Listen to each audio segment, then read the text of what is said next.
បានថ្មដាស់ទូកូនថាមានម្ដាយមានឪពុកហើយមិនចេះចិញ្ចឹមបីបាច់ថែរក្សាក្រទ្របក៏ត្រទៅចោះ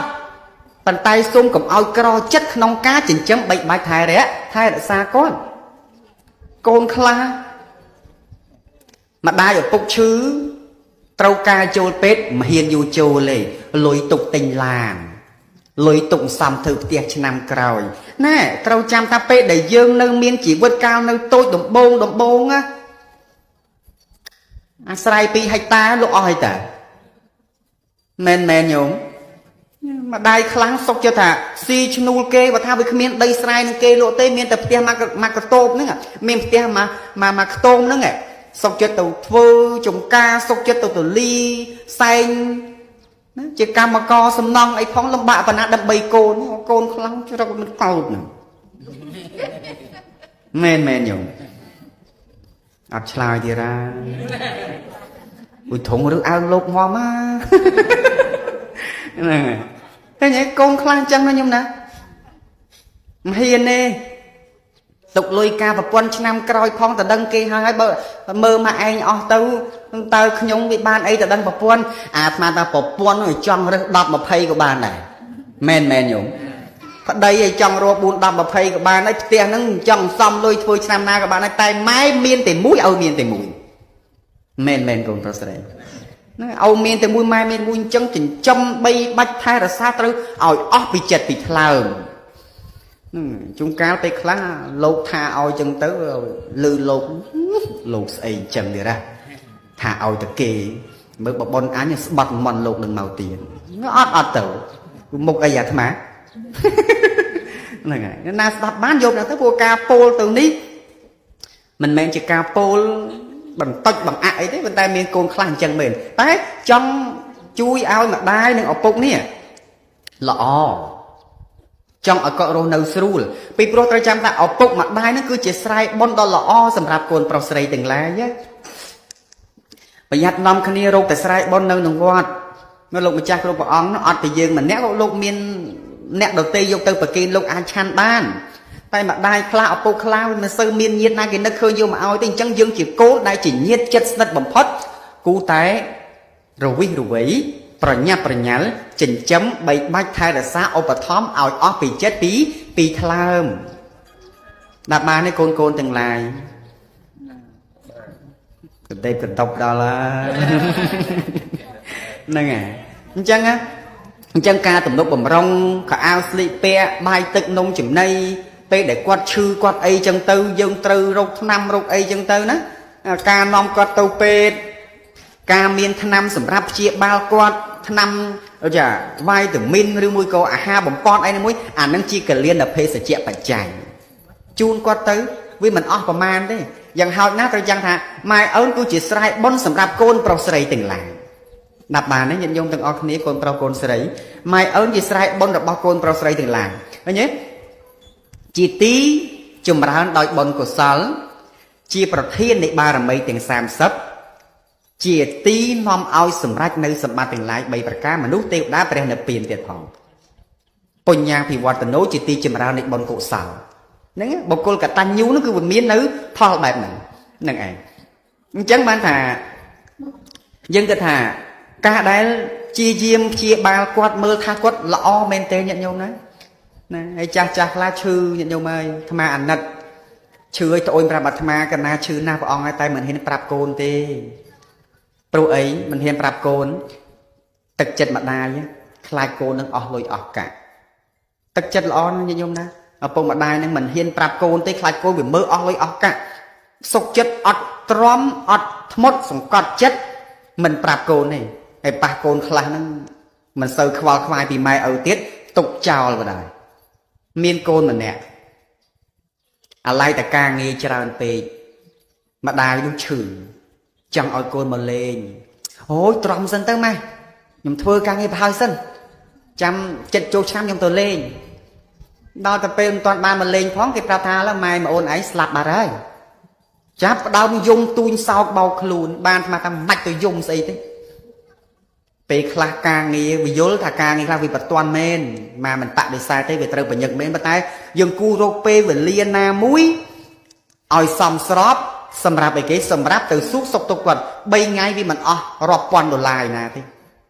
ណាវាមិនមែនក្រដោយសារ3ថ្ងៃហ្នឹងទេត្រូវចាំថាលុយកាក់បើខ្វះខាតយើងអាចរកបាន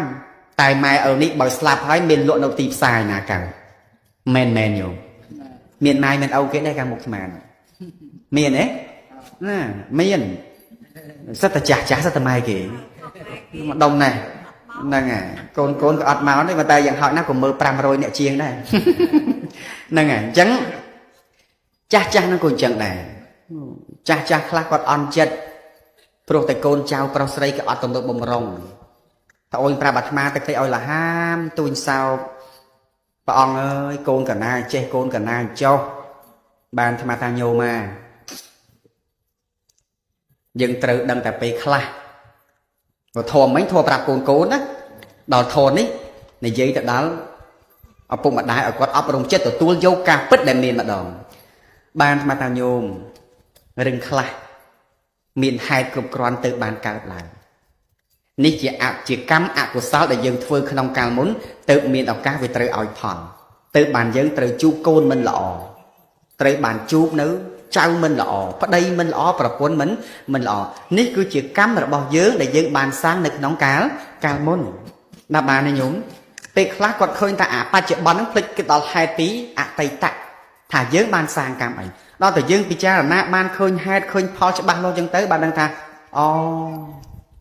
គ្រប់យ៉ាងគឺមានហេតុរបស់វាចឹងមានអីទៅតូចចិត្តណាស់បានទេញោមម្ដាយខ្លះតូចចិត្តឪពុកខ្លះតូចចិត្តមានកូនដូចអត់កូននោះមែនម្ដាយក្រហើយកូន7នាក់គាត់ចិញ្ចឹមរស់បានយ៉ាងស្រួលរហូតដល់មានការងារធ្វើរៀនចប់តែកូន7នាក់ហ្នឹងអត់បានប្រយោជន៍ទេកូនខ្លះម៉ែឪនៅរស់មិនសូវដែរខ្វល់ខ្វាយជាមួយតែស្លាប់ទៅម៉ងឯងប្រពន្ធណាណីចែកដីឯងប្រពន្ធណាណីអញ្ជើញម៉ែរស់នៅឲ្យបានសុខវាសុខទៅតមាត់អីនេះបើសល់តែឆ្អឹងហ្នឹងមែនហ្នឹងហើយហើយដាក់ទៅសូមម៉ែណាដាក់ម៉ែនៅវត្តធ្វើចែកដីដាក់វត្តសូមឲ្យម៉ែស្ដាប់ធម៌អាត្មាណាទំមានពេលសូត្រធម៌ឲ្យស្ដាប់ចែកដីនោះដាក់បានទេលោកនេនខ្លះក៏ចេះខ្លាចខ្មោចដែរលោកណាទំមានពេលតនេសូត្រគិនចែកដីនោះហើយដូចលោកម្ចាស់គ្រប់ព្រះអង្គនៅទីនេះក្តីទំមានពេលណាទៅអង្គុយចែកដីនឹងសូត្រឲ្យស្ដាប់នោះបានអាត្មាថាមនុស្សនៅមានតិចអញ្ចឹងស្ដាប់គ្នាមិនទាំងបានផងចោះតម្រាំអីឆ្អឹងដែលមានត្រឹមតែឆ្អឹងជាបថវ័យគឺធាតុដីឲ្យដាក់មកកញ្ចប់នៅក្នុងកោបដាក់ក្នុងចេតិយរឿងអីមកស្ដាប់បានណាប់បានទេកូនខ្លះម៉ែឪចង់ទៅវត្តស្ដាប់ធម៌រៀនធម៌ចឹងអូយចាំកូនខ្ញុំធំតិចសិនណាខ្ញុំធ្វើសិនមកឯងជួយខ្ញុំសិនទៅខ្ញុំកាលពេលខ្លះជីវិតវាមិនមែនចាំបាច់ដល់ចៅធំកូនធំឯណាតែវាត្រូវដល់ពេលស្លាប់គឺវាស្លាប់នឹងឯងអញ្ចឹងបានកូនខ្លះតែងតែលឺស្មូតថាម៉េចកាលកូននៅតូចម៉ែងុយទឹកឲ្យខ្ញុំដល់ពេលកូនធំម៉ែងុយទឹកឲ្យចៅខ្ញុំទៀតបាត់គេស៊ីនមិនអញ្ចឹងទេកាលកូននៅតូចមើលមកប្រហើបតិចកាលកូននៅតូចម៉ែងុយទឹកឲ្យខ្ញុំ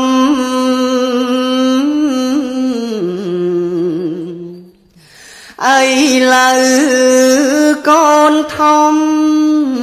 កូនងុយទឹកឲ្យម៉ែបញ្ចុកចំណៃបានហើយប៉ុណ្ណឹងក៏ច្រើនពេកតើមកសូវដល់ចង់បញ្ជាក់ថា